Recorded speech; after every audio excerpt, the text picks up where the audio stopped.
Hello ಗೆಳೆಯರೆ, ಲಾ excellence IAS ಪ್ರಸ್ತುತಪಡಿಸುತ್ತಿರುವ May 9ರ ಕನ್ನಡದಲ್ಲಿ the Hindu ಸುದ್ದಿ ವಿಶ್ಲೇಷಣೆಗೆ ತಮಗೆಲ್ಲರಿಗೂ ಸ್ವಾಗತ. ಇಂದಿನ ಮೊದಲ article, future looms dark for 48% of bird species ಅನ್ನುವಂಥದ್ದು. ಅಂದ್ರೆ ಮುಂಬರುವಂತ ಭವಿಷ್ಯದಲ್ಲಿ 48% ಈಗಿರುವಂತ ಪಕ್ಷಿಗಳ ಒಂದು ಸ್ಪೀಸೀಸ್ಗಳೇನಿದೆ ಇವುಗಳಿಗೆ ತೊಡಕು ಅನ್ನುವಂಥದ್ದು ಇದೆ, ಅಂದ್ರೆ ಪ್ರಾಬ್ಲಮ್ಯಾಟಿಕ್ ಆಗಿ ಕಾಣ್ತಾ ಇದೆ. ಹಾಗಾಗಿ ಅವುಗಳ ಭವಿಷ್ಯ ಅನ್ನುವಂಥದ್ದು ಪ್ರಾಬ್ಲಮ್ಯಾಟಿಕ್ ಆದಂತ ಸಿಚುಯೇಷನ್ ಅಲ್ಲಿ ಇದೆ ಅನ್ನುವಂಥದ್ದನ್ನ ಆರ್ಟಿಕಲ್ ನಮಗೆ ತಿಳಿಸ್ತಾ ಇರ್ತಕ್ಕಂಥದ್ದು. ಇದನ್ನ ಸಾಮಾನ್ಯ ಅಧ್ಯಯನ ಪತ್ರಿಕೆ 3ರ ಅಡಿಯಲ್ಲಿ ಕನ್ಸರ್ವೇಷನ್ ಹಾಗೇನೆ ಗವರ್ಮೆಂಟ್ ಪಾಲಿಸೀಸ್ ಅಂಡ್ ಇಂಟರ್ವೆನ್ಷನ್ಸ್ ಅನ್ನುವಂತ ಪಠ್ಯಕ್ರಮದ ಅಡಿಯಲ್ಲಿ ಓದ್ಕೊಳ್ಬಹುದಾಗತ್ತೆ. ಇಲ್ಲಿ ಯಾಕಿದು ಪ್ರಾಮುಖ್ಯತೆ ಪಡ್ಕೊಳ್ಳುತ್ತೆ ಅಂತ ಅಂದ್ರೆ, state of the world's birds ಅನ್ನುವಂತ ಒಂದು ರಿಪೋರ್ಟ್ ಅನ್ನುವಂಥದ್ದು ಹೊರಬಂದಿದೆ. State of the world's birds ಅನ್ನುವಂಥದ್ದು ಇದು annual review of environmental resources. ಈ state of the world's birds ನ ಕುರಿತಂತೆ ಮಾಹಿತಿಯನ್ನ ಪ್ರಿಲಿಮ್ಸ್ ನಲ್ಲಿ ನಮಗೆ ನೇರವಾಗಿ ಕೇಳಬಹುದಾಗಿರುತ್ತೆ. ಹಾಗಾಗಿ ಪ್ರಿಲಿಮ್ ಪಾಯಿಂಟ್ ಆಫ್ ವ್ಯೂ ನಲ್ಲಿ ಇಂಪಾರ್ಟೆನ್ಸ್ ಪಡ್ಕೊಳ್ಳುತ್ತೆ. ಹಾಗೆ ಕನ್ಸರ್ವೇಷನ್ ಅನ್ನುವಂತ ಒಂದು ಟಾಪಿಕ್ ನ ಅಡಿಯಲ್ಲಿ ಮೈನ್ಸ್ ಕೂಡ ಪ್ರಾಮುಖ್ಯತೆಯನ್ನ ಪಡ್ಕೊಳ್ಳುತ್ತೆ. ಈ new review state of the world's birds ಅನ್ನುವಂಥದ್ದನ್ನ ಹೊಸದಾಗಿ ಏನ್ ತಗೊಂಡ್ಬಂದಿದ್ದಾರೆ, ಆನ್ಯುಯಲ್ ರಿವ್ಯೂ ಅನ್ನ ಈ ವರ್ಷದನ್ನ ನೋಡಿದಾಗ ಅಪ್ರಾಕ್ಸಿಮೇಟ್ಲಿ 48% ಸದ್ಯಕ್ಕೆ ಎಕ್ಸಿಸ್ಟಿಂಗ್ ಆಗಿರುವಂತ ಬರ್ಡ್ ಸ್ಪೀಸೀಸ್ಗಳು ವರ್ಲ್ಡ್ ವೈಡ್ ಏನಿದೆ ಅವುಗಳ ಪಾಪ್ಯುಲೇಷನ್ ಅನ್ನುವಂಥದ್ದು ಡಿಕ್ಲೈನ್ ಆಗ್ತಾ ಇದೆ ಈಗ ಆಲ್ರೆಡಿ. ಅಂಡ್ ಮುಂಬರುವಂತ ದಿನಗಳಲ್ಲಿ ಇನ್ನಷ್ಟು ಡಿಕ್ಲೈನ್ ಆಗಲಿದೆ ಅಂತ ಹೇಳಿ ಸಸ್ಪೆಕ್ಟ್ ಅನ್ನ ಮಾಡಲಾಗಿರ್ತಕ್ಕಂಥದ್ದು. State of the world's birds ಅನ್ನುವಂಥದ್ದು annual review of environmental resource, ಇದೊಂದು ಆನ್ಯುಯಲ್ ರಿವ್ಯೂ ಅನ್ನುವಂಥದ್ದು ನಮಗೆ ತಿಳಿದಿರಲಿ. ಬರ್ಡ್ಸ್ ಗಳು ಹೈಲಿ ವಿಸಿಬಲ್ ಮತ್ತು ಸೆನ್ಸಿಟಿವ್ ಇಂಡಿಕೇಟರ್ಸ್ ಆಗಿದೆ ಎನ್ವಿರಾನ್ಮೆಂಟಲ್ ಹೆಲ್ತ್ ನ ವಿಚಾರದಲ್ಲಿ. ಅಂದ್ರೆ ಎಲ್ಲಿ ಎನ್ವಿರಾನ್ಮೆಂಟ್ ಚೆನ್ನಾಗಿರುತ್ತೆ, ಏರ್ ನ ಕ್ವಾಲಿಟಿ ಚೆನ್ನಾಗಿರುತ್ತೆ, ಎಲ್ಲಿ ರೇಡಿಯೇಷನ್ಸ್ ಗಳ ಪೆನೆಟ್ರೇಷನ್ ಕಡಿಮೆ ಇರುತ್ತೆ ಅಲ್ಲಿ ಬರ್ಡ್ಸ್ ಇರುತ್ತೆ. ಎಲ್ಲಿ ಬರ್ಡ್ಸ್ ಗಳ ಈ ಒಂದು ಸೌಂಡ್ ಚಿಲಿಪಿಲಿ ನಾದ ಅನ್ನುವಂಥದ್ದು ಕೇಳಿಸ್ತಾ ಇರುತ್ತೆ ಅಥವಾ ಬರ್ಡ್ಸ್ ಗಳು ಹೆಚ್ಚಿನದಾಗಿ ಓಡಾಡ್ತಿರ್ತಾರೆ ಅಂತ ಅಂದ್ರೆ ಅಲ್ಲಿ it is more greenly in nature, ಅಥವಾ ಅಲ್ಲಿ ಒಳ್ಳೆ ಒಂದು ಏರ್ ಇದೆ ಅಂತ ಹೇಳಿ ಭಾವಿಸಬಹುದು. ಈ ರೀತಿ ಅಲ್ಲಿನ ಎನ್ವಿರಾನ್ಮೆಂಟಲ್ ಹೆಲ್ತಿನ ಇಂಡಿಕೇಟರ್ಸ್ ಗಳಾಗಿ ಈ ಪಕ್ಷಿಗಳು ಬಿಹೇವ್ ಮಾಡ್ತವೆ. ಅವುಗಳ ಲಾಸ್ ಅನ್ನುವಂಥದ್ದು ನಮ್ಗೆ ಏನ್ ತೋರಿಸುತ್ತೆ ಅಂತ ಅಂದ್ರೆ ಮಚ್ ವೈಡರ್ ಲಾಸ್ ಆಫ್ ಬಯೋಡೈವರ್ಸಿಟಿಯನ್ನ ಸಿಗ್ನಲ್ ಮಾಡುವಂತೆ ಇರುತ್ತೆ ಪಕ್ಷಿಗಳ ಒಂದು ಲಾಸ್ ಅನ್ನುವಂಥದ್ದು. ಹಾಗೇನೆ ಈ ರೀತಿ ಏನಾದ್ರೂ ಪಕ್ಷಿಗಳು ಇಲ್ಲ, ಆ ಒಂದು ಎನ್ವಿರಾನ್ಮೆಂಟ್ ಅಲ್ಲಿ ಆ ರೀತಿ ಒಂದು ಸೈನ್ಸ್ ಗಳು ನಮಗೆ ಸಿಗ್ತಾ ಇದೆ ಅಂತ ಅಂದ್ರೆ ಇದು ಹ್ಯೂಮನ್ ಹೆಲ್ತ್ಗೂ ಕೂಡ ಥ್ರೆಟ್ ಅನ್ನ ಉಂಟು ಮಾಡುತ್ತೆ, ಹ್ಯೂಮನ್ ವೆಲ್ ಬೀಯಿಂಗಿಗೂ ಕೂಡ ಇದು ಒಳಿತಲ್ಲ. ಹಾಗಾದ್ರೆ ಈ ರಿವ್ಯೂ ತಂದಿರ್ತಕ್ಕಂಥ ಕೀ ಹೈಲೈಟ್ಸ್ ಗಳೇನು ಅನ್ನುವಂಥದ್ದನ್ನ ಒಟ್ಟಾರೆಯಾಗಿ ನಾವು ಓವರ್ ಆಲ್ ಆಗಿ ತಿಳ್ಕೊಳ್ತಾ ಹೋಗೋದಾದ್ರೆ, ಸದ್ಯಕ್ಕೆ ರೆಕಗ್ನೈಸ್ ಆಗಿರ್ತಕ್ಕಂಥ ಬರ್ಡ್ ಸ್ಪೀಸೀಸ್ಗಳು 10,994 ವಿಚ್ ಇಸ್ ಆಲ್ಮೋಸ್ಟ್ 11K. ಇದರಲ್ಲಿನ 48% ಸ್ಪೀಸೀಸ್ಗಳಿಗೆ ಅಂದ್ರೆ almost half of the recognised extent of bird species ಏನಿದೆ ಇವುಗಳು they are under the threat ಅನ್ನುವಂಥದ್ದು ನಮಗೆ ಕಾಣಸಿಗ್ತಾ ಇದೆ ಈ ಒಂದು ರಿವ್ಯೂನ ಮುಖಾಂತರವಾಗಿ. ಕ್ಲೈಮೇಟ್ ಚೇಂಜ್ ಮತ್ತು ಹ್ಯೂಮನ್ ಫುಟ್ ಪ್ರಿಂಟ್ ಅನ್ನುವಂಥದ್ದು ಎಕ್ಸ್ಪ್ಯಾಂಡ್ ಆಗ್ತಿರುವಂತ ಕಾರಣಗಳಿಂದ ಈ ರೀತಿ ಬರ್ಡ್ ಸ್ಪೀಸೀಸ್ ಗಳಿಗೆ ತೊಡಕಾಗ್ತಾ ಇರ್ತಕ್ಕಂಥದ್ದು. ಅಂದ್ರೆ ಮಾನವ ಡೆವಲಪ್ಮೆಂಟ್ ನ ಹೆಸರಿನಲ್ಲಿ ಬೇರೆ ಬೇರೆ ಪ್ರಾಜೆಕ್ಟ್ಸ್ ಗಳನ್ನ ತರೋದಕ್ಕೆ, ಇನ್ಫ್ರಾಸ್ಟ್ರಕ್ಚರ್ ಅನ್ನ ಹೆಚ್ಚುಗೊಳಿಸ್ಕೊಳ್ಳೋದಕ್ಕೆ, ಕಮ್ಯುನಿಕೇಶನ್ ನ ಪರ್ಪಸ್ಗಾಗಿ ನಾವೇನ್ ರೇಡಿಯೋ ಕಂಬಗಳನ್ನ ಹೆಚ್ಚು ಮಾಡ್ತಾ ಇದ್ದೇವೆ, ಈ ರೀತಿ ಕಾರ್ಯಗಳು ಆಗೋದ್ರಿಂದಾಗಿ ಹ್ಯೂಮನ್ ಫುಟ್ ಪ್ರಿಂಟ್ ಅನ್ನುವಂಥದ್ದು ಇವತ್ತು ಎಕ್ಸ್ಪ್ಯಾಂಡ್ ಆಗ್ತಿರೋದ್ರಿಂದಾಗಿ ಮತ್ತು ನಮ್ಮ ಈ ಒಂದು ಆಂಥ್ರೋಪೊಜೆನಿಕ್ ರೀಸನ್ಸ್ ಗಳಿಂದಲೂ ಕೂಡ ಕ್ಲೈಮೇಟ್ ಚೇಂಜ್ ನ ಮೇಲೆ ಸಾಕಷ್ಟು ಇಂಪ್ಯಾಕ್ಟ್ ಆಗಿ ಕ್ಲೈಮೇಟ್ ಚೇಂಜ್ ಕೂಡ ಆಗ್ತಾ ಇದೆ. ಇದೆಲ್ಲದರ ವ್ಯತಿರಿಕ್ತ ಪರಿಣಾಮ ಅನ್ನುವಂಥದ್ದು ಬರ್ಡ್ಸ್ ಗಳ ಮೇಲೆ ಆಗ್ತಾ ಇರೋದ್ರಿಂದಾಗಿ ಅವುಗಳ ಅರ್ಧದಷ್ಟು ಸಂತತಿ ಅಥವಾ ಸ್ಪೀಸೀಸ್ ಗಳೇನಿದೆ ಇವುಗಳಿಗೆ ಮುಂಬರುವಂತ ದಿನಗಳಲ್ಲಿ ಒಂದು ಡಾರ್ಕ್ ಫ್ಯೂಚರ್ ಅನ್ನುವಂಥದ್ದು ಕಾಣಿಸ್ತಾ ಇದೆ. ಆರ್ಟಿಕಲ್ ನಮಗೆ ತಿಳಿಸ್ತಾ ಇರುವ ಪ್ರಕಾರ 4,295 ಅಥವಾ 39% ಆಫ್ ದಿ ಸ್ಪೀಸೀಸ್ ಅನ್ನುವಂಥದ್ದು ಸ್ಟೇಬಲ್ ಟ್ರೆಂಡ್ಸ್ ಗಳನ್ನ ಹೊಂದಿವೆ. ಆದ್ರೆ 7% ನಷ್ಟು ಅಥವಾ 778 ಸ್ಪೀಸೀಸ್ ನಷ್ಟು ಇನ್ಕ್ರೀಸಿಂಗ್ ಪಾಪ್ಯುಲೇಷನ್ ಅನ್ನ ಹೊಂದಿರತಕ್ಕಂಥದ್ದು. ಟ್ರೆಂಡ್ ಆಫ್ 37 ಸ್ಪೀಸೀಸ್ ಅನ್ನುವಂಥದ್ದು ಇವಾಗ್ಲೂ ಕೂಡ ಇಟ್ ಇಸ್ ನಾಟ್ ಅನ್ನೋನ್ ಆಗಿರ್ತಕ್ಕಂಥದ್ದು. ಈ ಸ್ಟಡಿ ರಿವ್ಯೂ ಮಾಡಿರೋ ಪ್ರಕಾರ ಏವಿಯನ್ ಬಯೋಡೈವರ್ಸಿಟಿಯಲ್ಲಿ ಆಗುವಂತ ಚೇಂಜಸ್ ಗಳನ್ನ ಇದು ತಿಳಿಸ್ತಾ ಹೋಗುತ್ತೆ. ಇಲ್ಲಿ international union for conservation of nature ಅಂದ್ರೆ IUCN ಏನಿದೆ ಇದರ ಒಂದು ರೆಡ್ ಲಿಸ್ಟ್ ರಿವೀಲ್ ಮಾಡುವಂತ ಮಾಹಿತಿ ಏನಿದೆ, changes in fortunes of all the global bird species ನ ಕುರಿತಂತೆ IUCN ರೆಡ್ ಲಿಸ್ಟ್ ಏನನ್ನ ರಿವ್ಯೂ ಮಾಡಿ ಒಂದು ಲಿಸ್ಟ್ ಅನ್ನ ಬಿಡುಗಡೆ ಮಾಡುತ್ತೆ. ಇದರ ಡೇಟಾವನ್ನು ಕೂಡ ಆಧಾರವಾಗಿ ಇಟ್ಕೊಂಡು ಇಲ್ಲಿ ಈ ಒಂದು ರಿಪೋರ್ಟ್ ನಲ್ಲಿ ರಿವ್ಯೂ ಅನ್ನುವಂಥದ್ದು ಜರುಗುತ್ತೆ. ಇದೇನು state of the world's birds ಅನ್ನುವಂಥ ಆನ್ಯುಯಲ್ ರಿವ್ಯೂ ಅನ್ನುವಂಥದ್ದು IUCN ರೆಡ್ ಲಿಸ್ಟಿನ ಡೇಟಾವನ್ನು ಕೂಡ ಆಧಾರವಾಗಿ ಇಟ್ಕೊಳ್ಳುತ್ತೆ. ಇನ್ನು ಭಾರತಕ್ಕೆ ವಿಚಾರಕ್ಕೆ ಬಂದಾಗ ಈ ಟ್ರೆಂಡ್ ಅನ್ನುವಂಥದ್ದು ಡಿಕ್ಲೈನಿಂಗ್ ಬರ್ಡ್ ಡೈವರ್ಸಿಟಿಯನ್ನ ಭಾರತದಲ್ಲಿ ನಾವು ಕಾಣಬಹುದಾಗಿದೆ, ವಿಚ್ ಇಸ್ ಸೋ ಅಲಾರ್ಮಿಂಗ್ ಅನ್ನುವಂಥದ್ದು ನಾವೀಗ ಆದಷ್ಟು ಶೀಘ್ರದಲ್ಲಿ ಅದರ ಬಗ್ಗೆ ಎಚ್ಚೆತ್ತುಕೊಳ್ಬೇಕಾಗತ್ತೆ. ಆಲ್ಮೋಸ್ಟ್ 146 ಸ್ಪೀಸೀಸ್ ಗಳನ್ನ ಈ ವರ್ಷದಲ್ಲಿ ಅವುಗಳ ಪಾಪ್ಯುಲೇಷನ್ ಕಂಪ್ಲೀಟ್ ಆಗಿ ಡಿಕ್ಲೈನ್ ಆಗ್ತಿರೋದನ್ನ ಕಾಣಬಹುದು. ನಿಯರ್ಲಿ 80% ನಷ್ಟು ನಂಬರ್ಸ್ಗಳಲ್ಲಿ ಬರ್ಡ್ಸ್ಗಳು ಡಿಕ್ರೀಸ್ ಆಗ್ತಾ ಇದೆ. ಅಂದ್ರೆ ಇಷ್ಟೊತ್ತು ಮಾತಾಡಿದ್ದು ಸ್ಪೀಸೀಸ್ಗಳ ಬಗ್ಗೆ, ಅಂದ್ರೆ ಅವುಗಳ ವಿಧ, ತಳಿಯ ಬಗ್ಗೆ. ಆದ್ರೆ ಈಗಿರ್ತಕ್ಕಂಥ ನಂಬರ್ ಆಫ್ ಬರ್ಡ್ಸ್ಗಳೇನಿದೆ ಅದರಲ್ಲಿ 80% ನಷ್ಟು ಡಿಕ್ಲೈನಿಂಗ್ ಅನ್ನುವಂಥದ್ದು ಕಾಣ್ತಾ ಇದೆ. Almost 50% ಪ್ಲಮೆಟಿಂಗ್ strongly. 50% ಬರ್ಡ್ಸ್ಗಳು ಸಾಕಷ್ಟು ಶೀಘ್ರವಾಗಿ ಅವುಗಳು ತಮ್ಮ ಇರುವಿಕೆಯನ್ನ ಕಳ್ಕೊಳ್ತಾ ಇದೆ. Just over 6% of the species ಮಾತ್ರವೇ ಏನ್ ಅಧ್ಯಯನವನ್ನು ಮಾಡಿದ್ದಾರೆ ಅವು ಸ್ಟೇಬಲ್ ಪಾಪ್ಯುಲೇಷನ್ಸ್ ಗಳನ್ನ ತೋರಿಸ್ತಾ ಇರ್ತಕ್ಕಂಥದ್ದು, ಸಿಗ್ನಲ್ ಮಾಡ್ತಾ ಇದೆ ಭಾರತದ ಅಡಿಯಲ್ಲಿ ಕೇವಲ 6% ನಷ್ಟು ಬರ್ಡ್ಸ್ಗಳು ಮಾತ್ರ ಸ್ಟೇಬಲ್ ಪಾಪ್ಯುಲೇಷನ್ ಅನ್ನ ಸಿಗ್ನಲ್ ಮಾಡ್ತಾ ಇರ್ತಕ್ಕಂಥದ್ದು. 80% ಆಫ್ ದಿ ನಂಬರ್ಸ್ಗಳು ಡಿಕ್ಲೈನ್ ಆಗ್ತಾ ಇದೆ ಬರ್ಡ್ಸ್ಗಳ ನಂಬರ್ಸ್ಗಳು. 50% ಪ್ಲಮ್ಮೆಟಿಂಗ್ ಸ್ಟ್ರಾಂಗ್ಲಿ ಅಂತ ಹೇಳಿ ತಿಳಿಸ್ತಾ ಇದ್ದಾರೆ. ಹಾಗೆ ಈಗಾಗಲೇ ರೀಸೆಂಟ್ ಆನ್ಯುಯಲ್ ಟ್ರೆಂಡ್ಸ್ ಅನ್ನ ನೋಡಿದ್ರೆ 146 ಸ್ಪೀಸೀಸ್ ಅನ್ನುವಂಥದ್ರ ಬರ್ಡ್ ಡೈವರ್ಸಿಟಿ ಅನ್ನುವಂಥದ್ದು ಡಿಕ್ಲೈನ್ ಆಗಿರ್ತಕ್ಕಂಥದ್ದನ್ನ ತೋರಿಸುತ್ತೆ. ಇನ್ನು ಎಂಡೆಮಿಕ್ ಸ್ಪೀಸೀಸ್ಗಳು ಮತ್ತು ಬರ್ಡ್ಸ್ ಆಫ್ ಪ್ರೇ ಅಂತ ಹೇಳಿ ಇರುವಂತಹ ಬರ್ಡ್ಸ್ಗಳಾಗಿರಬಹುದು, ಅಥವಾ ಯಾವ ಫಾರೆಸ್ಟ್ ಮತ್ತು ಗ್ರಾಸ್ ಲ್ಯಾಂಡ್ ಏರಿಯಾಸ್ಗಳಲ್ಲಿ ಬದುಕ್ತಿದ್ವೋ ಇವುಗಳಾಗಿರ್ಬೋದು, ಇವೆಲ್ಲವೂ ಮೋಸ್ಟ್ ಥ್ರೆಟೆಂಡ್ ಸ್ಪೀಸೀಸ್ನ ಅಡಿಯಲ್ಲಿ ಇವತ್ತು ಕಾಣಿಸ್ತಾ ಇದೆ ಭಾರತದಲ್ಲಿ. ಈ ರೀತಿ ಡಿಕ್ಲೈನ್ ಆಗೋದಕ್ಕೆ ಬರ್ಡ್ ಪಾಪ್ಯುಲೇಷನ್ ಕಾರಣ ಏನು ಅಂತ ಅಂದ್ರೆ ಅವುಗಳ ಹ್ಯಾಬಿಟೇಟ್, ನ್ಯಾಚುರಲ್ ಹ್ಯಾಬಿಟ್ಯಾಟ್ ಏನಿತ್ತು, ಅವರ ನೈಸರ್ಗಿಕವಾದಂತಹ ವಾಸಸ್ಥಾನವನ್ನ ಡಿಗ್ರೇಡ್ ಮಾಡ್ತಾ ಇರ್ತಕ್ಕಂಥದ್ದು. ಡಿಗ್ರೇಡೇಷನ್ ಆಗ್ತಾ ಇದೆ, ಲಾಸ್ ಆಫ್ ನ್ಯಾಚುರಲ್ ಹ್ಯಾಬಿಟೇಟ್ ಆಗ್ತಾ ಇದೆ, ಹಾಗೇನೆ direct over exploitation of the many species ಆಗ್ತಾ ಇರ್ತಕ್ಕಂಥದ್ದು. ಇದು ಏವಿಯನ್ ಬಯೋಡೈವರ್ಸಿಟಿಗೆ ಸಾಕಷ್ಟು ಥ್ರೆಟ್ ಗಳನ್ನ ಉಂಟು ಮಾಡ್ತಾ ಇದೆ. ಇನ್ನ 37% of the surviving bird species ಗಳನ್ನ ಕಾಮನ್ ಆರ್ ಎಕ್ಸೋಟಿಕ್ ಪೆಟ್ಸ್ ಗಳಾಗಿ ಇವತ್ತು ಬಳಕೆ ಮಾಡ್ತಿದ್ದೀವಿ. ಪೆಟ್ಸ್ ಗಳಾಗಿ ಇವುಗಳನ್ನ ಬಳಕೆ ಮಾಡೋದ್ರಿಂದ ಕೂಡ ಇವುಗಳ ಸಂಖ್ಯೆ ಅನ್ನುವಂಥದ್ದು ಕಡಿಮೆ ಆಗ್ತಾ ಇದೆ. ಇನ್ನ 14% ಅನ್ನ ಫುಡ್ಗೆ ಅಂತ ಹೇಳಿ ನಾವು ಬಳಕೆ ಮಾಡ್ಕೊಳ್ತಿದೀವಿ. ಡೈರೆಕ್ಟ್ ಓವರ್ ಎಕ್ಸ್ಪ್ಲಾಯ್ಟೇಷನ್ ಅನ್ನುವಂಥದ್ದು ಆಗ್ತಾ ಇದೆ. ಹಾಗೇನೆ ಹ್ಯೂಮನ್ಸ್ಗಳು 14% of the world's surviving species of birds ಗಳನ್ನ ಈಗಾಗಲೇ ಊಟದ ಒಂದು ವಿಚಾರಕ್ಕೆ ಅಂತ ಅಂದ್ರೆ ಆಸ್ ಅ ಫುಡ್ ಹ್ಯಾಬಿಟ್ ಆಗಿ ಇವುಗಳನ್ನ ಕನ್ಸ್ಯೂಮ್ ಮಾಡ್ತಾ ಇರ್ತಕ್ಕಂಥದ್ದು. ಟ್ರಾಪಿಕಲ್ ಫಾರೆಸ್ಟ್ ಗಳನ್ನ ಹೊರತುಪಡಿಸಿ ನ್ಯಾಚುರಲ್ ಗ್ರಾಸ್ ಲ್ಯಾಂಡ್ಸ್ ಗಳ ವಿಚಾರಕ್ಕೆ ಬಂದಾಗ ನಾರ್ತ್ ಅಮೆರಿಕಾ, ಯುರೋಪ್ ಮತ್ತು ಇಂಡಿಯಾ ಅನ್ನುವಂಥದ್ದು ಸಾಕಷ್ಟು ಥ್ರೆಟ್ಸ್ ಗಳನ್ನ ಫೇಸ್ ಮಾಡ್ತಾ ಇದೆ ಬರ್ಡ್ ಸ್ಪೀಸೀಸ್ ಗಳಿಗೆ ಕುರಿತಂತೆ. ಇನ್ನ ಈ ಒಂದು ಆನ್ಯುಯಲ್ ರಿವ್ಯೂನಿಂದ ಏನೆಲ್ಲ ರೆಕಮೆಂಡೇಶನ್ಸ್ ಬಂದಿದೆ ಅಂತ ನೋಡೋದಾದ್ರೆ, ಪಾಪ್ಯುಲೇಷನ್ ಅಬಂಡೆನ್ಸ್ ಅಂಡ್ ಚೇಂಜ್ ನ ಕುರಿತಂತೆ ರಿಲಯಬಲ್ ಎಸ್ಟಿಮೇಟ್ಸ್ ಗಳನ್ನ ಕಂಡಕ್ಟ್ ಮಾಡುವಂಥದ್ದು, ನಾವೆಲ್ ಅಂಡ್ ಮೋರ್ ಎಫೆಕ್ಟಿವ್ ಸೊಲ್ಯೂಷನ್ಸ್ ಗಳನ್ನ ತರಬೇಕಾಗತ್ತೆ ಬರ್ಡ್ ಕನ್ಸರ್ವೇಷನ್ಗೆ ಅಂತ ಹೇಳಿ, ಗ್ರೀನ್ ಎನರ್ಜಿ ಟ್ರಾನ್ಸಿಷನ್ಸ್ ಗಳನ್ನ ಮಾನಿಟರ್ ಮಾಡುವಂಥದ್ದು. ಇದರಿಂದಾಗಿ ಬರ್ಡ್ಸ್ ಗಳನ್ನ ಇನ್ಅಪ್ರೋಪ್ರಿಯೇಟ್ ಆಗಿ ಬರ್ಡ್ಸ್ ಗಳಿಗೆ ಏನ್ ಇಂಪ್ಯಾಕ್ಟ್ ಆಗ್ತಾ ಇತ್ತು ಅದನ್ನ ತಡಿಬಹುದಾಗುತ್ತೆ ಗ್ರೀನ್ ಎನರ್ಜಿ ಟ್ರಾನ್ಸಿಷನ್ ಮುಖಾಂತರವಾಗಿ. ಇನ್ನ population of invasive alien species ಏನಿದೆ ಇವುಗಳನ್ನ ಎರಾಡಿಕೇಟ್ ಮಾಡಬೇಕು. ಯಾಕೆಂತಂದ್ರೆ ಇವು ಭಾರತಕ್ಕೆ ಸೇರಿದಂತ ಸ್ಪೀಸೀಸ್ಗಳಲ್ಲ, ಹೊರಗಿನಿಂದ ಬಂದು ಇಲ್ಲಿನ ಸ್ಪೀಸೀಸ್ಗಳ ಮೇಲೆ ಪ್ರಾಬ್ಲಮ್ ಅನ್ನ ಉಂಟು ಮಾಡುತ್ತೆ. ಇನ್ವೇಸಿವ್ ಏಲಿಯನ್ ಸ್ಪೀಸೀಸಿನ ಪಾಪ್ಯುಲೇಷನ್ ಅನ್ನ ಎರಾಡಿಕೇಟ್ ಮಾಡಬೇಕು. ಹ್ಯೂಮನ್ ಸೊಸೈಟೀಸ್ ಗಳನ್ನ ಎಕನಾಮಿಕಲಿ ಸಸ್ಟೈನಬಲ್ ಡೆವಲಪ್ಮೆಂಟ್ ಪಾತ್ವೇಸ್ ಗಳಿಗೆ ಶಿಫ್ಟ್ ಮಾಡಬೇಕು ಅನ್ನುವಂಥದ್ದು. ಒಟ್ಟಾರೆ ಈ ಮೂಲಕ ಬರ್ಡ್ ಪಾಪ್ಯುಲೇಷನ್ ಅನ್ನ ಕನ್ಸರ್ವ್ ಮಾಡಬೇಕು ಅನ್ನುವಂಥದ್ದು ಆರ್ಟಿಕಲ್ ನಲ್ಲಿ ಈ ಒಂದು ರಿವ್ಯೂ ಅನ್ನುವಂಥದ್ದು ನೀಡ್ತಿರುವಂತ ಕೆಲವು ರೆಕಮೆಂಡೇಶನ್ಸ್ ಗಳಾಗುತ್ತೆ. ಮುಂದಿನ article cyclonic storm brewing over ಬೇ of Bengal, Odisha an alert ಅನ್ನುವಂಥದ್ದು. ಇದನ್ನ ಸಾಮಾನ್ಯ ಅಧ್ಯಯನ ಪತ್ರಿಕೆ 1ರ ಅಡಿಯಲ್ಲಿ, ಫಿಸಿಕಲ್ ಜಿಯೋಗ್ರಫಿ ಅಡಿಯಲ್ಲಿ, ಹಾಗೇನೆ ಸಾಮಾನ್ಯ ಅಧ್ಯಯನ ಪತ್ರಿಕೆ 3ರ ಅಡಿಯಲ್ಲಿ, ಡಿಸಾಸ್ಟರ್ ಮ್ಯಾನೇಜ್ಮೆಂಟ್ ಅನ್ನುವಂಥ ಪಠ್ಯಕ್ರಮದ ಅಡಿಯಲ್ಲಿ ಓದ್ಕೊಳ್ಬಹುದಾಗುತ್ತೆ. ಈಗ ಸೈಕ್ಲೋನ್ ಅಸನಿ ಅನ್ನುವಂಥದ್ದು ಇಂಟೆನ್ಸಿಫೈ ಆಗ್ತಾ ಇರುವಂತದನ್ನ ಕೂಡ ಕಾಣಬಹುದು. ಇಂಡಿಯನ್ ಮೆಟ್ರಾಲಜಿಕಲ್ ಡಿಪಾರ್ಟ್ಮೆಂಟ್ ಅವರು ಪ್ರೆಡಿಕ್ಟ್ ಮಾಡಿದ್ದಾರೆ ಸೈಕ್ಲೋನ್ ಅಸನಿ ಅನ್ನುವಂಥದ್ದು ಇಂಟೆನ್ಸಿಫೈ ಆಗಲಿದೆ. ಯಾವ ರೀತಿಯಾಗಿ ಅಂತ ಅಂದ್ರೆ ಸಿವಿಯರ್ ಸೈಕ್ಲೋನ್ ಆಗಿ ಇಂಟೆನ್ಸಿಫೈ ಆಗಲಿದೆ. ಎಲ್ಲಿ? Over south east regions of bay of Bengal ಇಲ್ಲಿ ಅನ್ನುವಂಥದ್ದು. ಆರ್ಟಿಕಲ್ ನ ಹಿನ್ನೆಲೆಯಲ್ಲಿ ಸೈಕ್ಲೋನ್ ಅಸನಿ ಅನ್ನುವಂತ ಹೆಸರು ನಮಗೆ ನೆನಪಿರ್ಲಿ, ಪ್ರಿಲಿಮ್ಸ್ ಪಾಯಿಂಟ್ ಆಫ್ ವ್ಯೂ ನಲ್ಲಿ ಇದು ಇಂಪಾರ್ಟೆನ್ಸ್ ಅನ್ನ ಪಡ್ಕೊಳ್ಳುತ್ತೆ. ಸೈಕ್ಲೋನ್ ಅಸನಿ ಅನ್ನುವಂತ ಹೆಸರನ್ನ ಯಾವ ರಾಷ್ಟ್ರದವರು ನೀಡಿದ್ದಾರೆ ಅನ್ನುವಂಥದ್ದನ್ನ ನೀವು ತಪ್ಪದೆ ಕಮೆಂಟ್ ಸೆಕ್ಷನ್ ಅಲ್ಲಿ ಕಮೆಂಟ್ ಮಾಡಿ ತಿಳಿಸಿ. ಸೈಕ್ಲೋನ್ಸ್ಗಳು 2020-21ರಲ್ಲಿ ಭಾರತಕ್ಕೆ ಹಿಟ್ ಮಾಡಿದಂಥವು ಯಾವೆಲ್ಲ ಅಂತ ಅಂದ್ರೆ ತೌಕ್ತೆ, ಯಾಸ್, ನಿಸರ್ಗ, ಆಂಫನ್. ಹಾಗೆ ಈಗ ಸೈಕ್ಲೋನ್ ಅಸನಿ ಅನ್ನುವಂಥದ್ದು ಕೂಡ ಬಂದಿದೆ. ಸೈಕ್ಲೋನ್ ಅಸನಿ ಅನ್ನುವಂಥ ಹೆಸರನ್ನ ಯಾವ ರಾಷ್ಟ್ರದವರು ನೀಡಿದ್ದಾರೆ ಅನ್ನುವಂಥದ್ದನ್ನ ನೀವು ತಪ್ಪದೆ ಕಮೆಂಟ್ ಸೆಕ್ಷನ್ ಅಲ್ಲಿ ತಿಳಿಸ್ತಾ ಹೋಗಿ.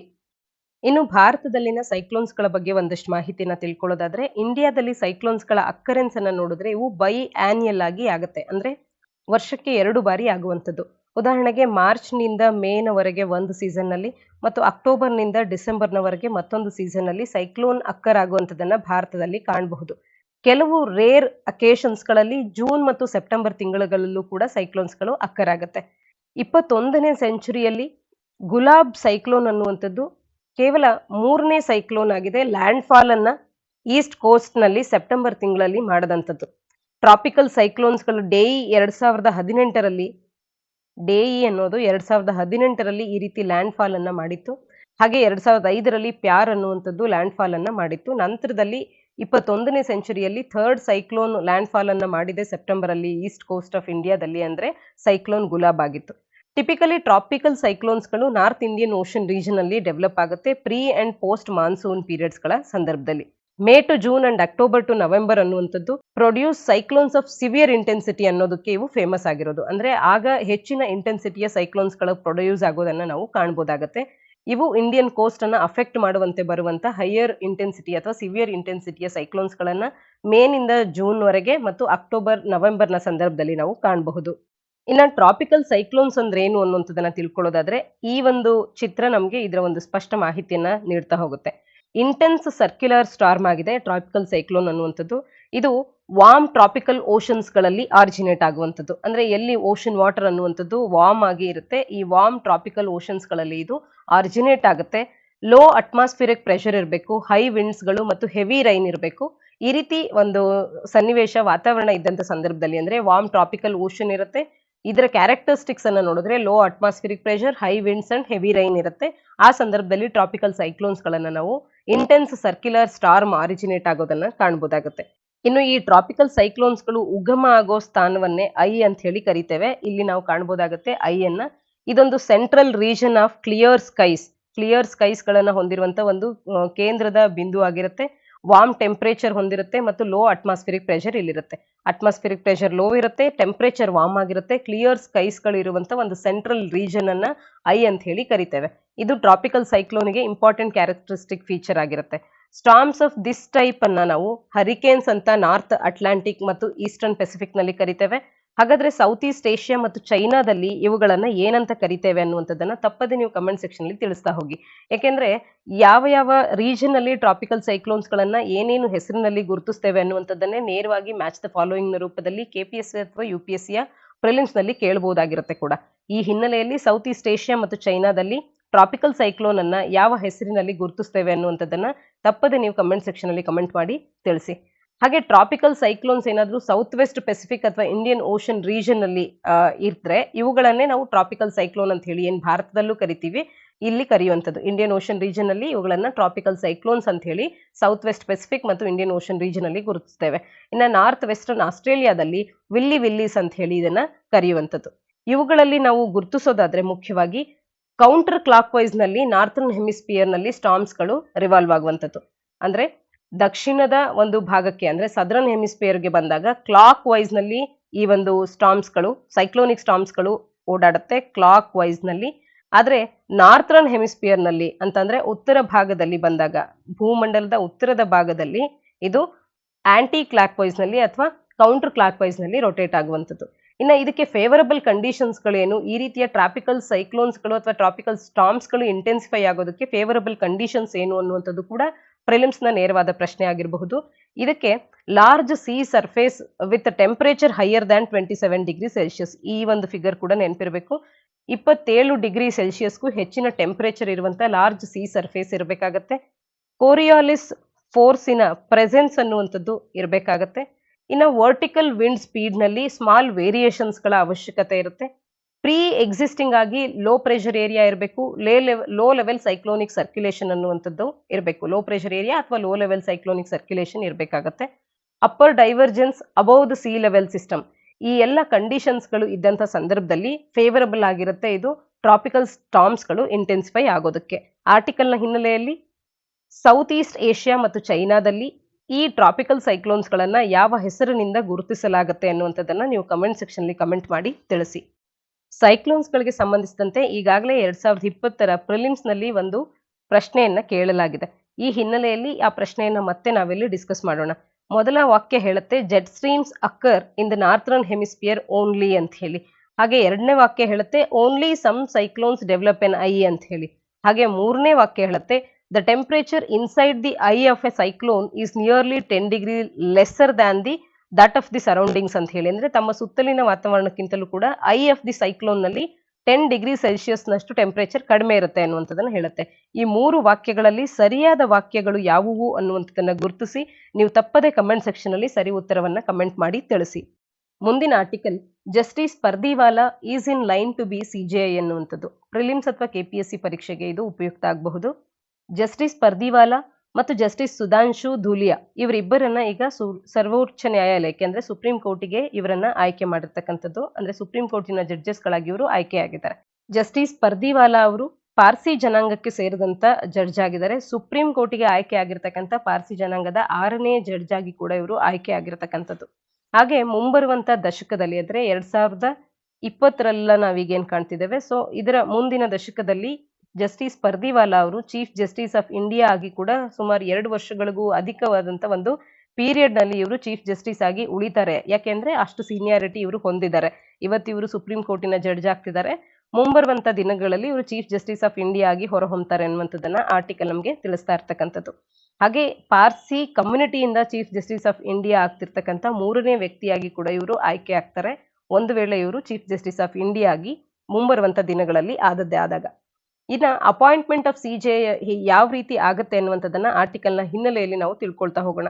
ಚೀಫ್ ಜಸ್ಟಿಸ್ ಆಫ್ ಇಂಡಿಯಾ ಆಗಿರಬಹುದು ಅಥವಾ ಸುಪ್ರೀಂ ಕೋರ್ಟಿನ ಇನ್ಯಾವುದೇ ಜಡ್ಜಸ್ಗಳಾಗಿರ್ಬೋದು, ಇವರನ್ನ ಆಯ್ಕೆ ಮಾಡುವಂತವರು ಪ್ರೆಸಿಡೆಂಟ್ ಆಗಿರ್ತಾರೆ.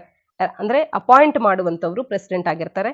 Article 124 of the constitution, Indian constitution ನ ಅಡಿಯಲ್ಲಿ ಪ್ರೆಸಿಡೆಂಟ್ ಅವರು ಈ ಸುಪ್ರೀಂ ಕೋರ್ಟಿನ ಮುಖ್ಯ ನ್ಯಾಯಾಧೀಶರನ್ನ ಹಾಗೆ ಇನ್ನುಳಿದ ನ್ಯಾಯಾಧೀಶರನ್ನ ಅಪಾಯಿಂಟ್ ಮಾಡೋದ್ರ ಬಗ್ಗೆ ಅಂಶಗಳನ್ನ ಕಾಣಬಹುದು. ಸಿಜೆಐನ ವಿಚಾರಕ್ಕೆ ಬಂದ್ರೆ ಔಟ್ ಗೋಯಿಂಗ್ ಸಿಜೆಐ ಅವರು ತಮ್ಮ ಮುಂದಿನ ಸಕ್ಸೆಸರ್ ಯಾರಾಗಬೇಕು ಅನ್ನುವಂತ ಒಂದು ರೆಕಮೆಂಡೇಶನ್ಸ್ ಗಳನ್ನ ನೀಡ್ತಾ ಹೋಗ್ತಾರೆ. ಯೂನಿಯನ್ ಲಾ ಮಿನಿಸ್ಟರ್ ಈ ಒಂದು ರೆಕಮೆಂಡೇಶನ್ ಅನ್ನ ಪ್ರೈಮ್ ಮಿನಿಸ್ಟರ್ಗೆ ಫಾರ್ವರ್ಡ್ ಮಾಡ್ತಾರೆ. ಅವರು ಪ್ರೆಸಿಡೆಂಟ್ಗೆ ಅಡ್ವೈಸ್ ಕೂಡ ಮಾಡ್ತಾರೆ ಯಾರನ್ನ ಅಪಾಯಿಂಟ್ ಮಾಡಬೇಕು ಅನ್ನುವಂತ ವಿಚಾರದಲ್ಲಿ. ಇನ್ನ ಸುಪ್ರೀಂ ಕೋರ್ಟಿನ ಸೆಕೆಂಡ್ ಜಡ್ಜಸ್ ಕೇಸ್ 1993 ಅಲ್ಲಿ ಈ ಜಡ್ಜಸ್ ಕೇಸ್ಗಳು ಬಹಳಷ್ಟು ಪ್ರಾಮುಖ್ಯತೆ ಪಡ್ಕೊಳ್ಳುತ್ತೆ. ಸೆಕೆಂಡ್ ಜಡ್ಜಸ್ ಕೇಸ್ ನಲ್ಲಿ senior most judge of the supreme court should alone be appointed to the office of CJI ಅನ್ನುವಂಥದ್ದು ಸ್ಪಷ್ಟವಾಗಿ ಹೊರಬಂದಿರತಕ್ಕಂಥದ್ದು. ಹಾಗಾಗಿ ಸೆಕೆಂಡ್ ಜಡ್ಜಸ್ ಕೇಸ್ನ ಪ್ರಕಾರ ಯಾರು ಸೀನಿಯರ್ ಮೋಸ್ಟ್ ಸುಪ್ರೀಂ ಕೋರ್ಟಿನ ಜಡ್ಜ್ ಇರ್ತಾರೆ ಅವರು ಚೀಫ್ ಜಸ್ಟಿಸ್ ಆಫ್ ಇಂಡಿಯಾ ಆಗಿ ಹೊರಹೊಮ್ತಾರೆ. ಇನ್ನು ಸುಪ್ರೀಂ ಕೋರ್ಟಿನ ಕೊಲೇಜಿಯಂನ ಬಗ್ಗೆ ಮಾತನಾಡೋದಾದ್ರೆ ಇದು ಕೂಡ ಚೀಫ್ ಜಸ್ಟಿಸ್ ಆಫ್ ಇಂಡಿಯಾದವರಿಂದ ಅವರ ಒಂದು ನಾಯಕತ್ವದ ಅಡಿಯಲ್ಲಿ ಕಾರ್ಯ ಮಾಡುತ್ತೆ. He will be the head of the supreme court collegium and 4 other senior most judges ಗಳನ್ನ ಈ ಒಂದು ಕೋರ್ಟಿನ ಅದರ್ ಸೀನಿಯರ್ ಮೋಸ್ಟ್ ಜಡ್ಜಸ್ ಗಳಾದಂತ 4 ಮಂದಿಯನ್ನ ಈ ಒಂದು ಕೊಲಿಜಿಯಂ ಸಿಸ್ಟಮ್ ಅನ್ನುವಂಥದ್ದು ಹೊಂದಿರುತ್ತೆ. ಸುಪ್ರೀಂ ಕೋರ್ಟಿನ ಸಿಜೆಐ ಅವರು ಹಾಗೆ 4 ಮಂದಿ ಸೀನಿಯರ್ ಜಡ್ಜಸ್ ಗಳನ್ನ ಹೊಂದಿರುತ್ತೆ. ಕೊಲಿಜಿಯಂ ಸಿಸ್ಟಮ್ ಅನ್ನುವಂಥದ್ದು it is one of the system of appointment and transfer of judges. ಇದು ಅಪಾಯಿಂಟ್ಮೆಂಟ್ ಮತ್ತು ಟ್ರಾನ್ಸ್ಫರ್ ಆಫ್ ಜಡ್ಜಸ್ ಗಳನ್ನ ಮಾಡೋದಕ್ಕಿರುವಂತ ಒಂದು ವ್ಯವಸ್ಥೆ. ಇದು ಸುಪ್ರೀಂ ಕೋರ್ಟಿನ ಜಡ್ಜ್ಮೆಂಟ್ಸ್ ಗಳಿಂದಲೇ ಎವಾಲ್ವ್ ಆಗಿರ್ತಕ್ಕಂಥ ಒಂದು ವ್ಯವಸ್ಥೆ ಆಗಿದೆ ಈ ಕೊಲಿಜಿಯಂ ಸಿಸ್ಟಮ್ ಅನ್ನುವಂಥದ್ದು. ಯಾವ ರೀತಿಯ ಜಡ್ಜ್ಮೆಂಟ್ಸ್ ಅಂದಾಗ ಈ ಜಡ್ಜಸ್ ಕೇಸಸ್ ಇಂಪಾರ್ಟೆಂಟ್ ಆಗುತ್ತೆ. First judges case, second judge case, ಈ ರೀತಿಯ ಕೇಸಸ್ಗಳು. ಇಲ್ಲಿ ಸೆಕೆಂಡ್ ಜಡ್ಜಸ್ ಕೇಸ್ 1993 ಅಲ್ಲಿ ಏನ್ ರೂಲ್ ಮಾಡಿದೆ ಅಂದ್ರೆ ಸೀನಿಯರ್ ಮೋಸ್ಟ್ ಇರುವಂತ chief justice of supreme court ಅನ್ನ ನಾವು ಚೀಫ್ ಜಸ್ಟಿಸ್ ಆಫ್ ಇಂಡಿಯಾ ಅಂತ ಹೇಳಿ ಗುರುತಿಸಬೇಕು ಅನ್ನುವಂಥದ್ದನ್ನ.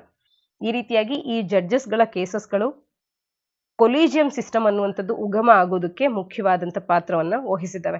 ಅಥವಾ ಯಾವುದೇ ಒಂದು ಆಕ್ಟ್ ಆಫ್ ಪಾರ್ಲಿಮೆಂಟ್ ಅಥವಾ ಕಾನ್ಸ್ಟಿಟ್ಯೂಷನ್ ಪ್ರಾವಿಷನ್ ನ ಮೇರೆಗೆ ಕೊಲಿಜಿಯಂ ಬಂದಿಲ್ಲ.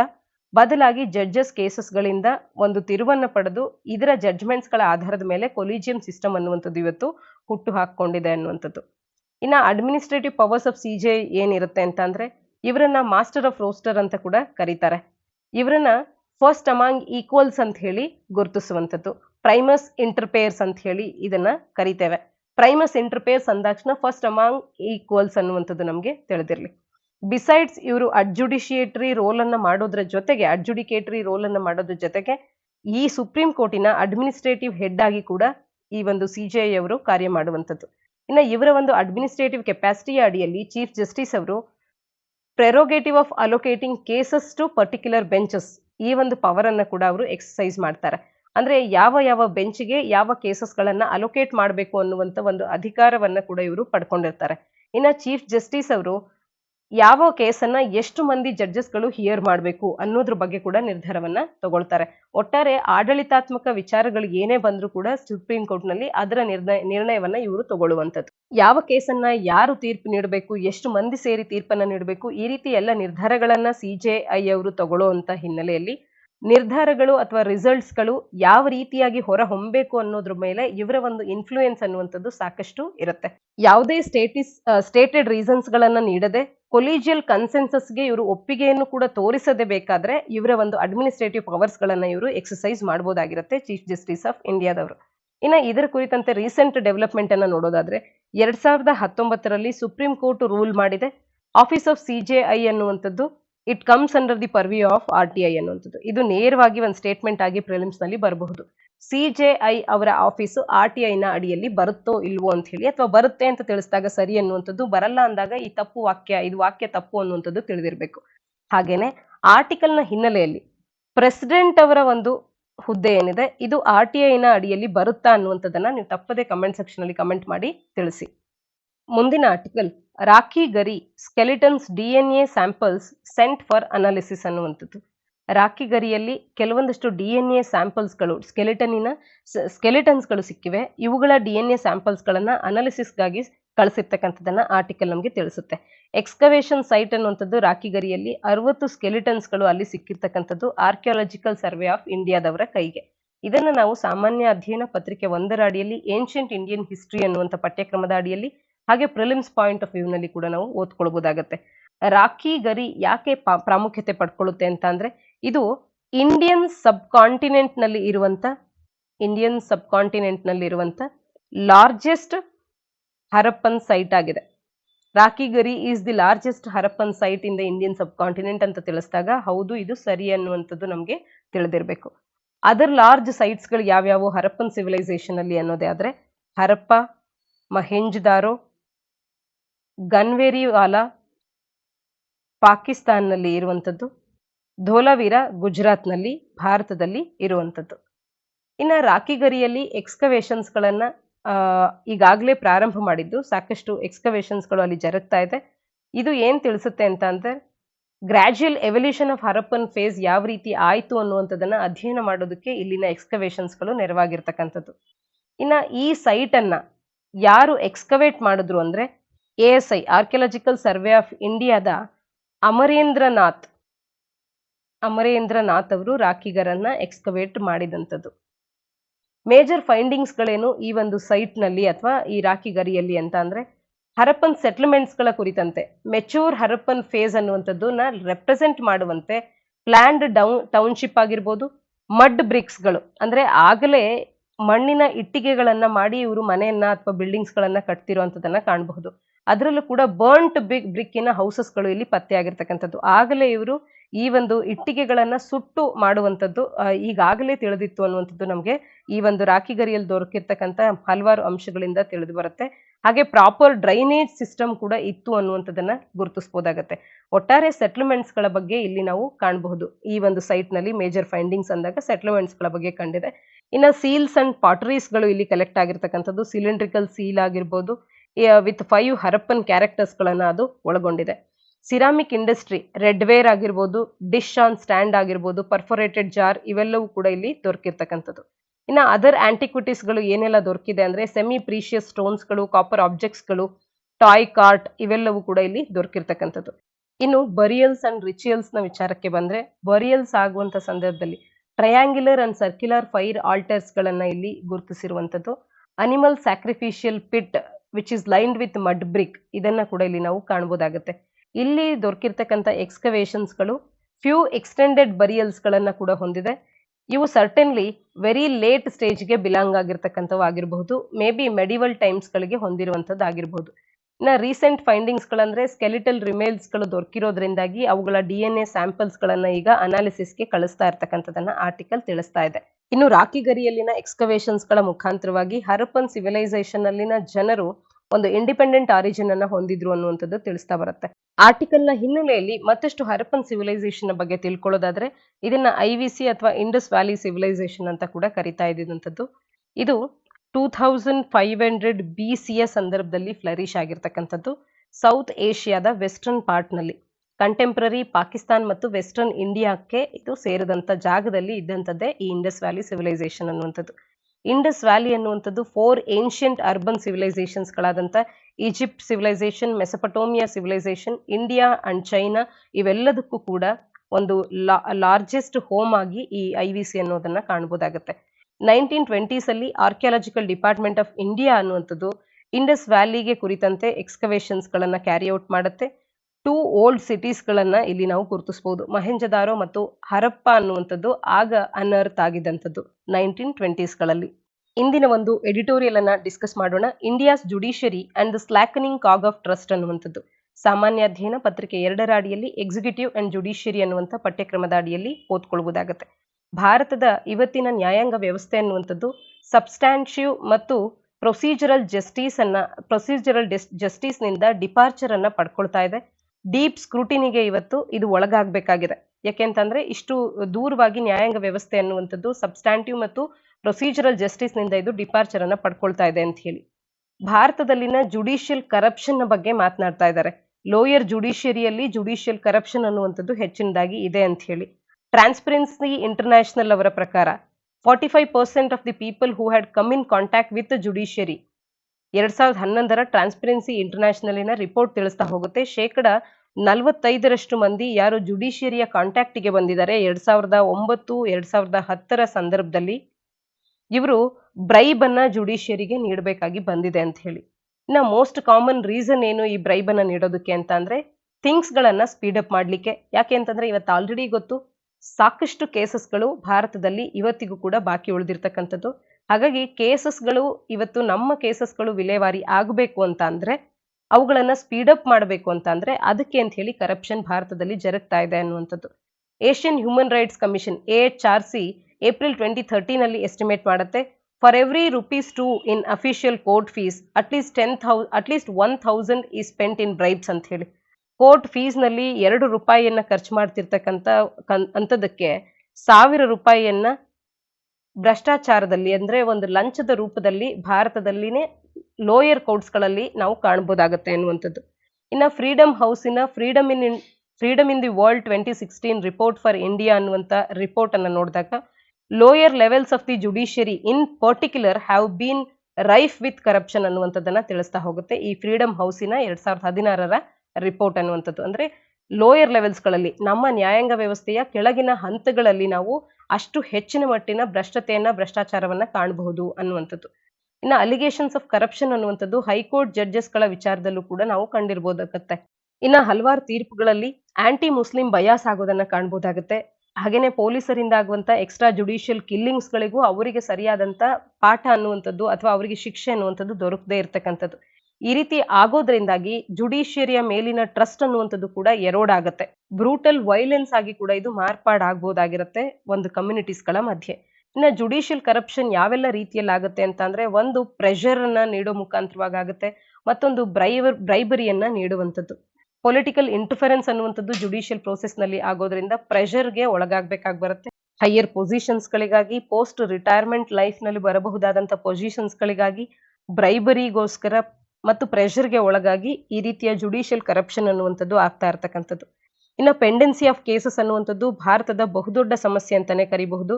ನ್ಯಾಷನಲ್ ಜುಡಿಷಿಯಲ್ ಡೇಟಾ ಗ್ರಿಡ್ 2017ರಲ್ಲಿ ನೀಡಿರ್ತಕ್ಕಂಥ ಡೇಟಾವನ್ನ ನೋಡಿದ್ರೆ ಭಾರತದಲ್ಲಿ ಇವತ್ತಿಗೂ ಕೂಡ 24 ಲಕ್ಷದಷ್ಟು ಪೆಂಡಿಂಗ್ ಕೇಸಸ್ ಗಳನ್ನ ಇಂಡಿಯಾದ ಡಿಸ್ಟ್ರಿಕ್ಟ್ ಕೋರ್ಟ್ಸ್ ಗಳು ಒಂದರಲ್ಲೇ ಕಾಣಬಹುದು.